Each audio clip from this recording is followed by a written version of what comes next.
South. Hello and welcome. This is the special edition we have of Up South right here live from Bangalore. This special edition here will be stressing on all the top news headlines that we're bringing from the south of India. I'm Roni Swami and I'll be taking you to the next half an hour on all the news that has been keeping our news ticker buzzing.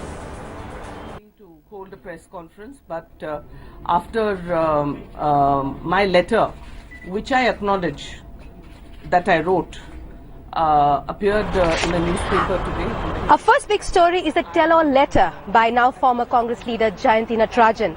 In a huge blow to the Congress, this former Minister of Environment Jayanti Natarajan has not only quit the party but also has made scathing remarks against the Congress Vice President Rahul Gandhi. Natarajan had sent a letter to party chief Sonia Gandhi in which she has charged that she has been wrongly vilified and defamed in the media by sections of the party. She alleges that specific requests by Rahul Gandhi were the basis of whether industrial projects were given clearances by her ministry, and he shifted from pro-environmental position to corporate-friendly stand for the elections last year.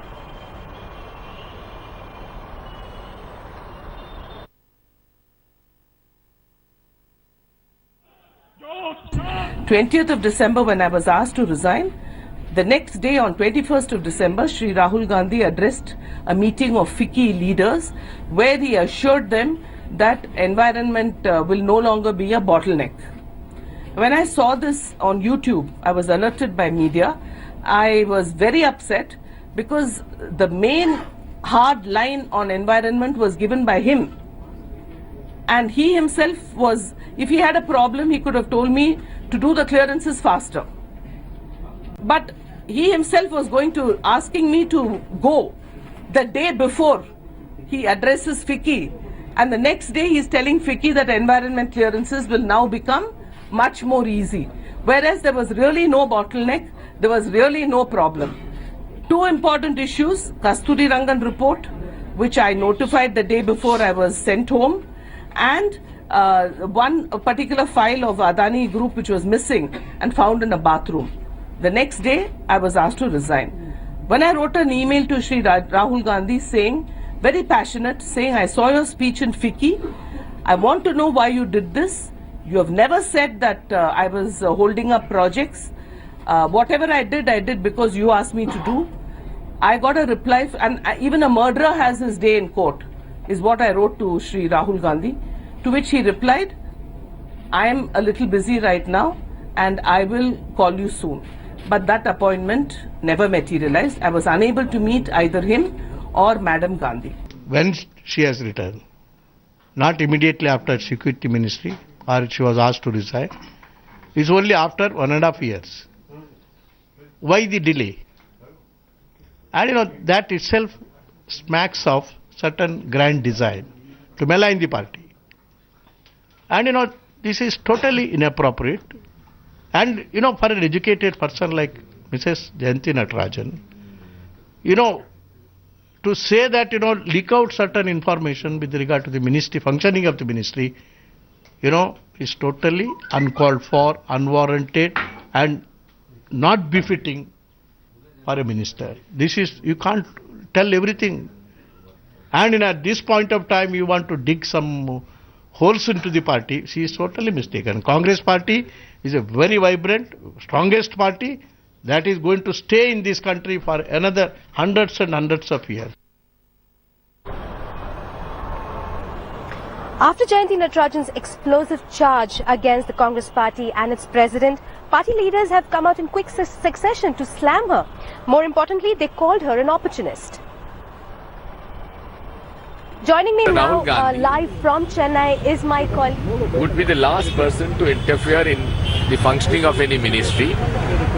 If he wanted to, he would have become a prime minister or minister himself.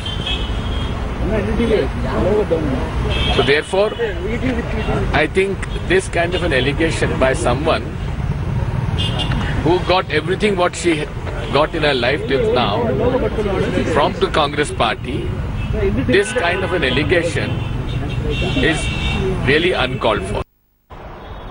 Joining me live from Chennai is my colleague Shrisha. Shrisha, you've been there at the press conference where Jayanti Natarajan had that tell-all letter. She gave details about it. She's talked about how her family have had loyalists who've been part of the Congress. But what would be the kind of impact that will that you would possibly notice, or you've been speaking to political analysts, that will have on the Tamil Nadu Congress?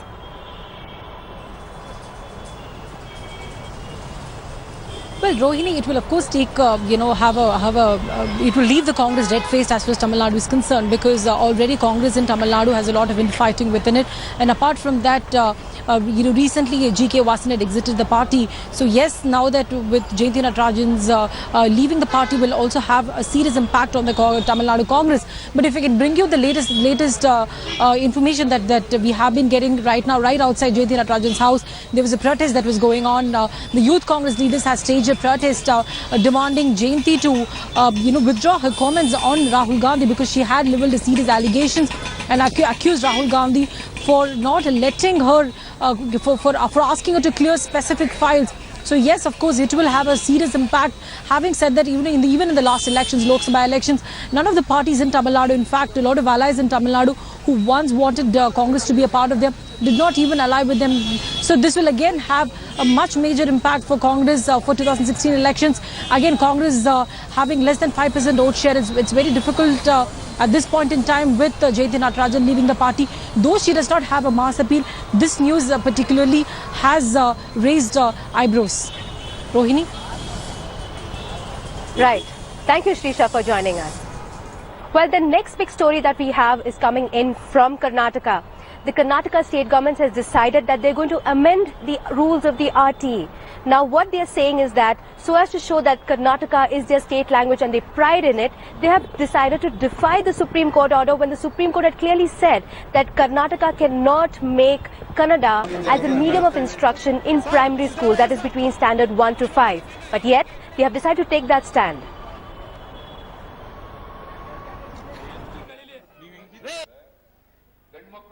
Mr. Dhananjay, thank you so much for joining us. For the first question, I'd like to ask you, the cabinet decision taken by the Karnataka government circumvents the Supreme Court order clearly? Yes, obviously. The Karnataka government, our expectation is probably it does not know what is there in the constitution, and it certainly does not read judgments of Supreme Court very carefully. This would be a very ignorant decision, and this should not have happened. They should never have done this. Why do you think they're taking a stand like this at this point of time? The fact that the previous notification also was struck down by the Supreme Court, and they take a stand like this again. Well, I think at the end of it, this certainly is a very populist measure, because none of the cabinet ministers send their own children to Kannada medium schools. So this, in their view, is merely a populist decision. They want to get more votes at the cost of our Supreme Court. Well, we've seen your arguments also in the Supreme Court on this particular case, but what will be your next step of action, especially now that we have seen this amendment that the Karnataka government is bringing in? The matter does not present any difficulty. There is not going to be a long drawn debate at all, because the debate is over, it's closed. So the matter will be finalized and will be concluded, wrapped up in a short time in the court. So as and when the law is notified formally, we will be moving the court, and the law certainly will be struck down without much of a debate at all. But what certainly will be guaranteed is that the government will be embarrassed. So I'm not even sure if this is a meaningful decision for the government to take, because in the shortest possible time, they will be staring at embarrassment from the courts. I'll be now joined by Pratibha Raman live from Bangalore. Pratibha, you've been talking to parents, you've been asking them as to what they feel about this, because this kind of stand that has been taken by the Karnataka government, quite defensive in terms of and the fact that they're coming out openly and so brazenly talking about it. Do you think that the parents are apprehensive by this move or by this stand by the government?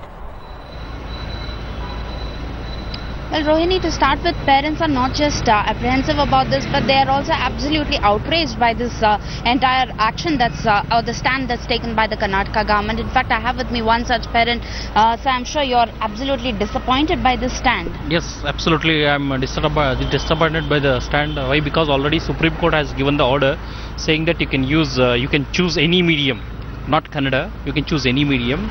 So this is actually contempt of court, what you can say, and it is going against the Supreme Court order. And it's not just that, Rohini, Bangalore being a very cosmopolitan city, people from other states are definitely going to find this difficult, especially when the medium of instruction is going to be Kannada, and it wouldn't really give an overall global perspective, and that is the opinion that has been expressed by most parents here.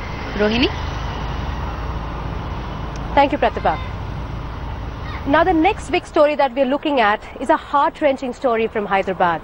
After nearly 200 children were rescued from a bangle factory in Hyderabad last week, 62 children were rescued again after a raid had taken place again in old Hyderabad area. These young children did not know much about what they were doing there. All they know is that they have to work and they have to make money. Take a look at this particular story.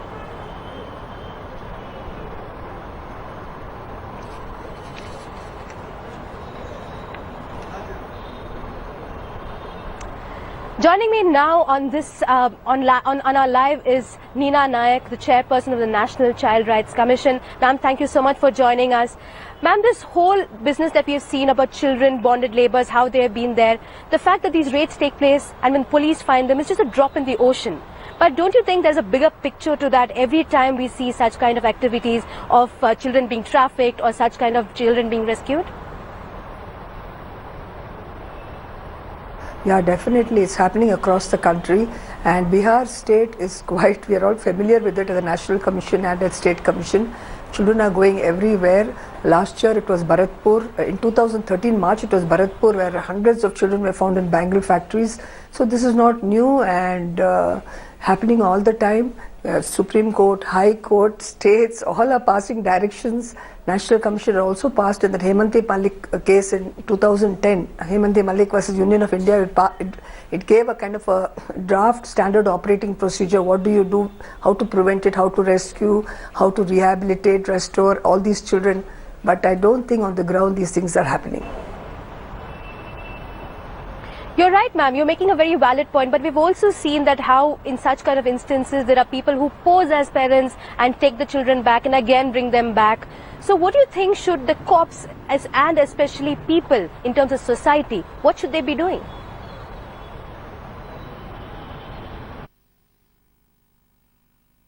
See, what is happening is there are standard operating procedures. Andhra Pradesh government has come up, Delhi High Court has asked. But what happened, the parents themselves have connived and sent these children, no? So that means all these poverty elevation programs to keep children safe, content, live with dignity, have the basic needs are not being met. So Bihar is a very big source state. Everyone knows as domestic help for little children. Imagine little children ages 4 and 5 being trafficked, and parents for a paltry sum of 3,000, 5,000. It's really, really sad. And even though there are so many systems, look at the anti-human trafficking. What a lot of investment is there in those anti-human trafficking units under the Ministry of Home. Nothing is happening. Why are they not arresting it? They know the source is Bihar. They know that under Sarva Shiksha Abhiyan is saying 97% enrollment in school. So any child not in school, it's as simple as that. Go to the home, find out why the child is, where the child is from, what is this poverty, why is this family so dysfunctional, why are they not getting NREGA, why are they not getting the PDS, is it a migrant family? You will have to work family wise, and this is a very personal and very intensive work that we have to do with families to make them more self-sufficient, so that they can keep the children within the family environment, under the family umbrella. This is what is the problem now. Thank you, ma'am, for joining us. And we only hope that these children, who are our future generation, whenever somebody sees something like this, possibly they will bring that to the notice of the people and society together, help bring these children and have a better future. The moment one says cricket, one thinks of personalities, one thinks of celebrities and controversies. But chronicling all this together as memories is cartoonist Satish Acharya, who's decided to make his book of cartoons a memento for the World Cup.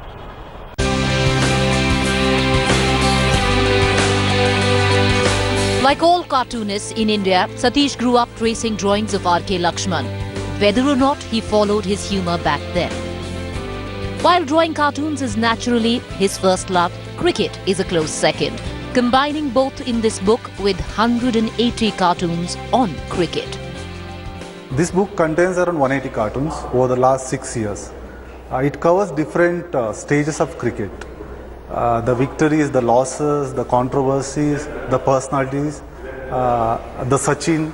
I mean, there are some 11 sections divided into different, attributed to different subjects. So it was high time I should have compiled a book. And I think this World Cup is the right opportunity to come out with that book.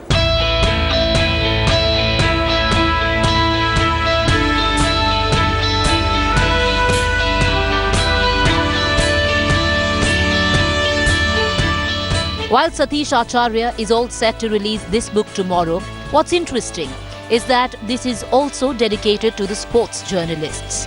He invited about 40 journalists to write a small narrative for some of the cartoons in the book. So this gives a perspective to the readers. Apart from cricket, Satish also worked on politics and lifestyle, but the one that wins the man of the match is this. Cartoons generally tickle one's funny bone, but this tugged at everyone's heartstrings. It is no surprise that this creation of his became a rage. And there is a section on Pakistan cricket, Sri Lanka cricket, Australia cricket, and there is a section on BCC also. And there is a section on controversies. I mean, cricket is in the news for the wrong reasons. So we have a section on controversies also. So it covers around 6 years, last 6 years, and different aspects.